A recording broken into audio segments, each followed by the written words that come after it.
Hi, I'm Jess, and welcome to Spooky Movie Club.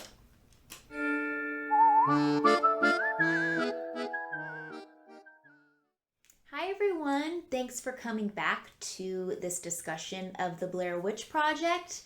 This is the last movie of Witch Month, and I was excited to rewatch it to see if it holds up. I always had fond memories of this film growing up, so I'm excited to get into it. I'm going to read the back of the box now, but if you want to skip ahead, I'll have timestamps below.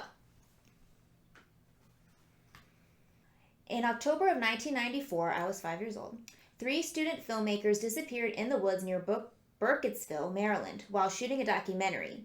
A year later, their footage was found.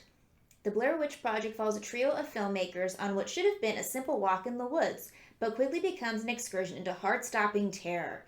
As the 3 become inexplicably lost, morale deteriorates, hunger sets in, accusations fly. By night, unseen evil stirs beyond their campfire's light. By day, chilling ritualistic figures are discovered nearby. As the end of their journey approaches, they realize that what they are filming now is not a legend, but their own descent into unimaginable horror. Scary as hell, Peter Travers from Rolling Stone magazine says. This person, Chris, it's too small to read his last name, from Entertainment Weekly says, one of the creepiest films since The Exorcist. I don't know if that's true. Now for my thoughts. Because this was a rewatch, I wanted to go into it kind of looking for the theory that Josh and Mike were the ones that conspired to kill Heather in the end. Like they were working together to bring her to the house to kill her. So I was really trying to look for clues to see if I kind of resonated with that. And while I did find some new things throughout the movie, I didn't really agree with that kind of theory. I did, like I said, find some new things while watching, mainly surrounding Heather. I never really thought of her as, she was kind of mean. She was kind of full of herself. And I never really thought that watching it as a child. But rewatching it now, I can totally see how maybe she was the one who originally made them get more lost just so she could kind of find more things for her documentary. She was so obsessed with it, it kind of got really annoying. I'm like, drop the camera, Heather, run to safety, find the car. And she could care less. Honestly, I feel like she could care less.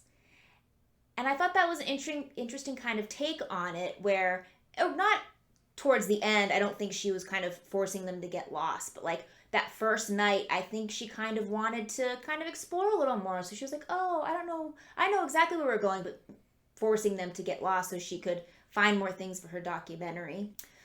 What I think holds up the best for this film is that you can rewatch it and still find new things. Like I said, I've rewatched this a ton, and I'm still finding new things about it. You can still rewatch it and try to look for clues about, was it really a witch? And the woods are haunted and their compass is messed up and their map is wrong and the woods keep changing on them? Or was it Josh and Mike who were playing a trick on Heather? Or was Heather in on it trying to like kill Josh and Mike to get to this house that she knew was there all along? I think that's what makes this film so great and rewatchable. So I don't really understand why people don't like it. I guess their complaint is that you never see the witch. But to me, that's what makes it so horrifying. Like, you don't know. You don't know what is happening. You hear creepy children laughing in the woods. Could it be a witch? Could it be crazy people who live in the woods? You don't know. And I think that's what makes it so great, personally, in my opinion. I would love to know what you guys think. Do you guys think it was really the witch and the woods are haunted and it just kept switching around on them? Do you think it was Josh and Mike? Do you think it was Heather? Let me know down below. So my final thoughts are, I really truly think that this film holds up. The Blair Witch Project is definitely worth a watch if you haven't seen it before, and if you haven't seen it in a long time, I definitely recommend giving it a rewatch. The acting feels so real and so genuine, and I think it's a good time. So don't believe the bad rap that it gets, because I don't think it's true. So with Witch Month closed, the door is closed, Witch Month is done, maybe we'll come back to it, but I'm excited for December because December is holiday horror month. For no other reason than 'tis the season to be merry. 'Tis the season to be merry. Well, that's my name. Oh, shit. So for the first film we're doing for Holiday Horror Month, it's a classic. I'm sure everyone has seen it. I don't think there's probably a person who hasn't seen it. Oh, I hope everyone has seen it. But that would be the classic holiday film, Gremlins. I do have a slight confession to make. I watched this a couple of years ago, and I always remember loving Gremlins. And I kept on referring to the scene where a gremlin pops out of one of those waiter things or an air vent. And when I watched Gremlins, I'm like, I have no recollection of this film. I think I was remembering Gremlins too, and so I may have watched this film for the first time a couple years ago. Jury's out. I don't know, but I really enjoyed it when I watched it. I'm excited to give it a rewatch. It should be a fun time. I mean, who doesn't love Gizmo? Look at that cute little face.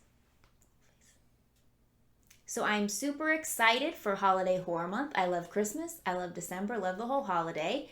And if you want to join us for the watch party of Gremlins, we do those on Discord on Thursday nights, 6:30 p.m. Pacific Standard Time. Link for that below.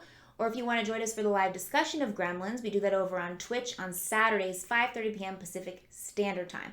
Also, links will be below for that. I think we're going to do the Long Dark to go along with the holiday horror theme. Not quite sure yet. We'll figure it out.